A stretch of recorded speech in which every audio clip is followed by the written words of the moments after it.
All right, welcome back. My name is Bob Bianca. I'll be with you at 3 o'clock. So we've been breaking down the Skylar Richardson case. Fascinating case right now. Was this baby born stillborn, in which case the defense will win the case, or was the baby born viable and then killed, which is the state's theory of the case? It's going to be really fought out here. Prosecution, I think, going a little less on forensic evidence as opposed to circumstantial evidence about how she acted and reacted. And the defense is going to be obviously taking their shots. And so far, everybody thinks that the defense has the ability to be able to score some serious points. Nevertheless, prosecution obviously isn't going away in the night. They're the ones that brought the indictment in the first place. They're the ones that start off a trial. Opening statements occurred today. Let's listen to a little bit more of the prosecution's opening statement. All right, prosecution's opening statement there in the Skylar Richardson case. Before we go any further, we have another great guest, Matthew Mangino, law and crime legal analyst, former district attorney out there in Lawrence County and author of The Executioner's Toll. Welcome back, Matthew. Thanks for having me. Yeah, so let me get your initial reactions to this case. What do you think? I mean, is this going to be a tough road for the prosecution to prove here based on the forensic evidence, or do they got an easy walk? I think it's going to be a difficult case to prove. You know, obviously, this is a classic situation of a young woman concealing a pregnancy and then, you know, giving birth in her home. The question is, was the child born alive? Was the infant born alive? And, you know, that's going to be what this case hinges on in terms of the prosecution. You know, without evidence that, in fact, the child was born alive, that the child may have been stillborn, you know, those are the fundamental questions in this case.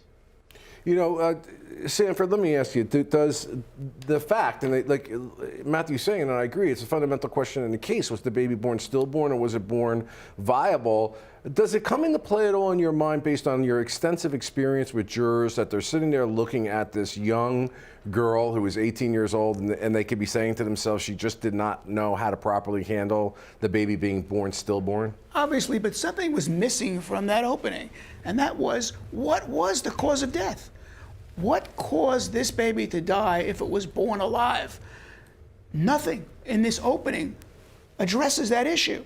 And I think that's going to be a crucial issue here as to guilt or innocence in this case in terms of the evidence that this prosecution has to put before this jury.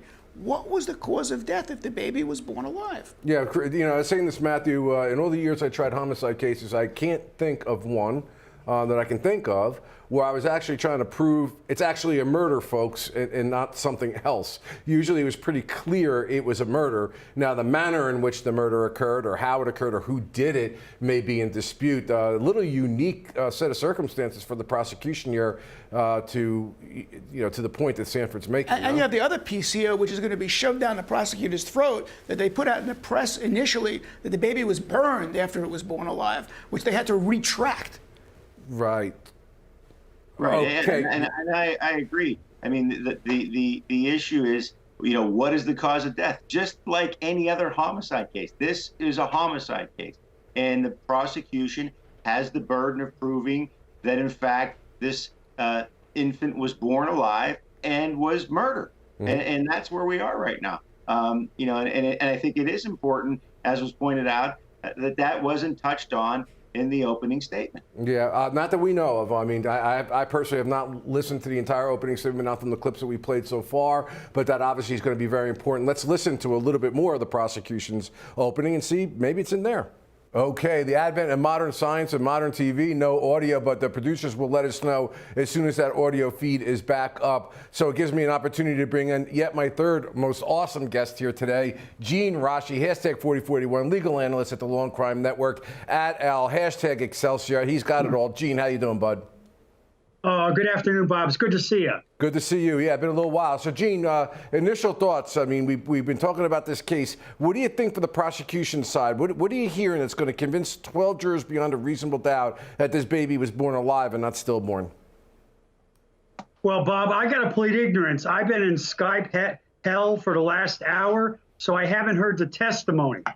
So I got to apologize for that. No worries. Fair enough. It takes a big man. That's hashtag Excelsior. No problem at all. So, let me throw it to you, Matt. What do you think about that? Do you think that this particular doctor who actually forwarded the information ultimately to the police is the first person she claimed, the defendant, that she told that this baby was born stillborn? The doctor was in shock. How could this possibly be? Is this a good witness for the prosecution? Well, not necessarily. If she's going to testify as she has that the defendant in this case told her that the infant was stillborn, I think, again, as I said earlier, this is the fundamental question. If the child is stillborn, then this is not a homicide. If the child is born alive, then it may be a homicide, depending on whether the prosecution can prove that in fact it was an intentional killing of this infant. So, this witness is important to lay a foundation about this case, but it's not necessarily the smoking gun, so to speak, with regard to the defendant's culpability. Yeah, Sanford, what do you think about the idea, to Matt's point, is this a witness that's good for the government when that witness is saying, when she asked what happened to the baby, this girl finally, according to the doctor, says that you're the first person I'm telling you, explains what happens, and then breaks down sobbing about it? Look, there's one point here that I'm perplexed why the doctor didn't testify to it.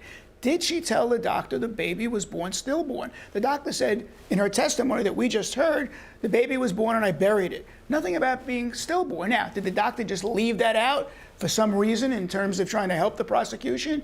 Or was it never said? Very important piece of evidence that perhaps we'll find the answer to in cross-examination. Well, let's see if it's going on. I'm being told by the producers we got the audio back, so let's go back to court.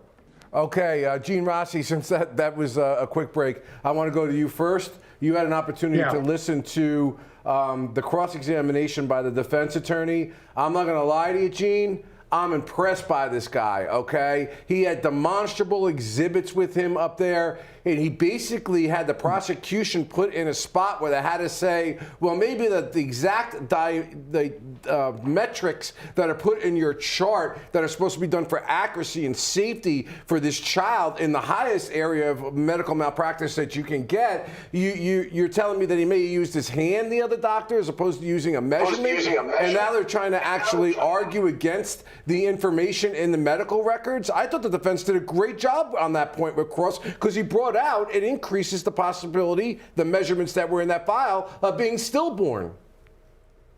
Bob, I can just tell you on a scale of 1 to 10, this was an 11, not only because of his style. It was a very constructive cross, no yelling and screaming. You were following him, just excellent. And I understand this is a father-son team. They impress me. The second reason is what you just said.